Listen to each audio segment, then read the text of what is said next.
Well, let's take a closer look at that SONA. President Cyril Ramaphosa has vowed to ensure that 2 million young people are employed in the next 10 years. He was speaking in Parliament yesterday during his first State of the Nation address ahead of the 6th administration. Currently, unemployment stands at over 27.6%.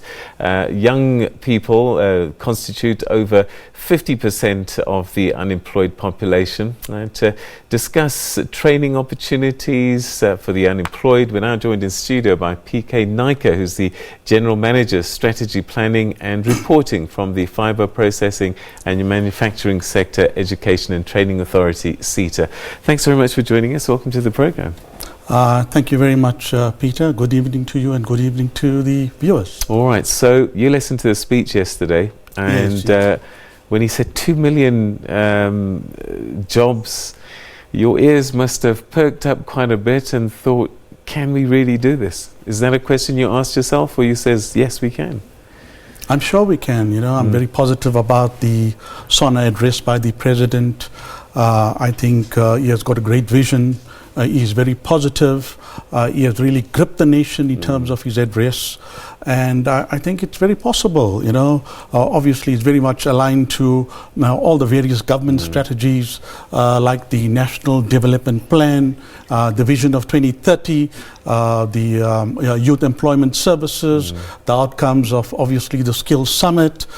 So there are very firm strategies, including, obviously, the National Skills Development Strategy, which is at its tail end now to be replaced by the National Skills Development Plan.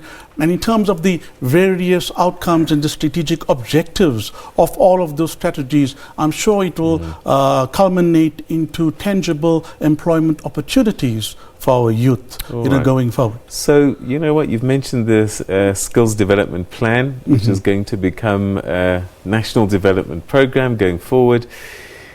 Let's measure how we've done based on the Skills Development Plan. Has it trained and delivered skills that have become employable? Because that will give us a clue whether this 2 million can actually be reached. Absolutely. You know, when we're looking at employable skills, obviously it all starts off from the occupational development programs and the occupational qualifications. And many of them have been reviewed and updated, you know, in terms of QCTO requirements. They are fit for purpose, they're very current, they're very relevant. They would lead to, obviously, a number of jobs that would become available. You know, it leads to direct jobs when people are trained on these programs. So basically what we are saying is that in terms of the various strategies that we have in place, we are very positive that what the President had stated yesterday, I'm sure that would materialize in the medium to long term. All right, let's talk a little bit in your SETA, where you're focused. Young people are the issue, and they're the most unemployed and the most vulnerable. How do we address A, getting them trained, and B, getting them jobs? Because in the end, actually, the training's great, but if you don't become employed, then you're sitting at home even more frustrated. Absolutely. What we don't want to do is that we don't want to train for unemployment. We want our current focus is to ensure that we are training for employability. For example, at the FPNM SETA, obviously we address the strategic objectives of the skills development mandate and strategy.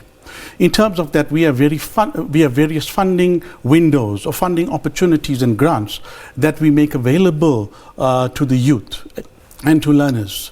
So basically what happens is that we go out, we undertake obviously vocational and career guidance with various schools. We participate in various events to ensure that we are propagating and advocating, you know, jobs and occupations in demands where there would be employment opportunities, so that our learners obviously will get first, you know, bite in terms of ensuring that they apply for those jobs.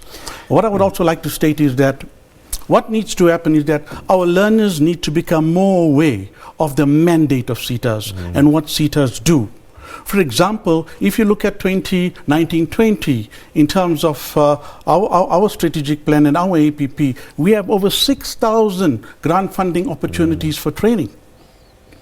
And then learners need to obviously become more competitive. They need to understand where they need to study going forward. They need to look at what is known as future and emerging skills. They need to align themselves to what the president was talking about in terms of the fourth industrial revolution. Those are the skills that are going to become relevant and that are going to be in demand and in need going forward. Okay, so let's talk about your SETA, because I think clarity is probably most important. So I'm a company, I register with the SETA. Yes. I then pay subscriptions to the SETA. That is correct. And my employees, I can then send to you for various training, or you assist us with developing various training programs. How does it work so that I can get to where I want to get to in terms of these young people getting employed? Absolutely. What happens is that we have what is known as constituent levy-paying companies. Obviously, they contribute to the skills levy, they contribute to the levy income of the FPNM SETA. So many of these organizations would employ to train both the employed and the unemployed learners. Obviously, we have various funding, vehicles, funding windows that they would apply for. Those would entail things, training interventions like your apprenticeships, learnerships, work-integrated learning, work experience, etc. So there are various funding mechanisms that they would apply for. Then what would happen would be some of these organizations or these large employers, they would put adverts out in the newspapers, to which obviously our learners and our youth obviously need to get access to, and they would advertise for learnership positions or learnership candidates that would apply for those training interventions. And then what we would do is we would register the learners. They would go through a formal program, all right, for a period. We got to ensure obviously there's quality to the training that's taking place. So we have a quality assurance division that would quality assure such training. And then when the learners complete those programs, we also give learners an opportunity, and we also give those organizations an opportunity to apply for what is known as work experience internship or work integrated learning grants. Critical experience. So what's important is that, we ensure that post the training, the learners are not left unemployed. There is an opportunity for them to gain further experience, on-the-job experience that would lead to permanent employment. So what we also do is that via our agreements, via our MOAs, etc., we try to apply pressure also on companies to ensure that these learners are absorbed. So in terms of, for example, our last research survey, approximately 61% of our learners were absorbed post-training. But not forgetting, we are just one SETA. There are 21 SETAs that represent different industrial subsectors. All right, so there's young people watching this program right now, and they may have heard of the word SETA for the first time. It's quite possible. So you say there are 21 SETAs in total. How do they engage if they want? They've left school, they've got matric. How do they engage with the SETAs to find a company that's going to train them, that's going to give them this work experience? What's the first thing that they do? All right. I will advise learners, if they are looking for training opportunities, if they're looking for employment opportunities, what they should be doing is going onto the website, look at the term SETAs. They are Sector Education and Training. And that's SETA. SETAs. It's not SI. The other one is the SITA. These are SETA, Sector Education and Training Authorities.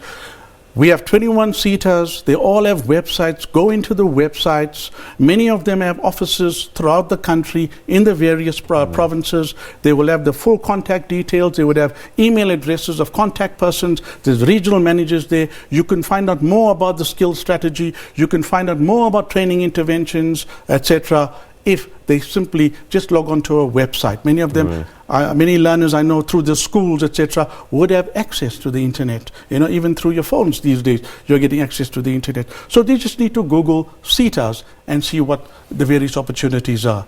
And, what I must say that during our time, we never had sector education training authorities in place.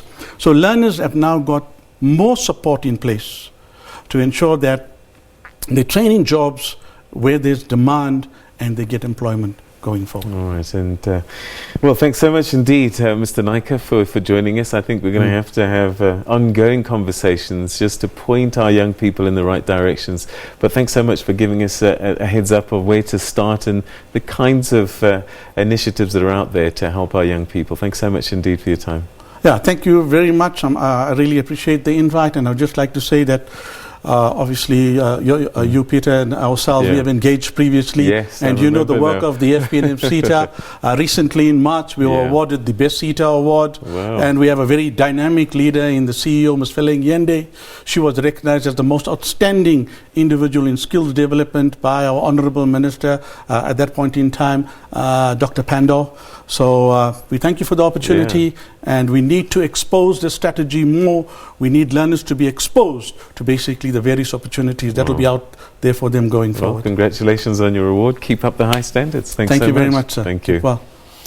All right, so we're going to take a quick break, and after that we're going to catch you up with more sports. Let's find out if England is doing well in chasing that 232 runs scored by the Sri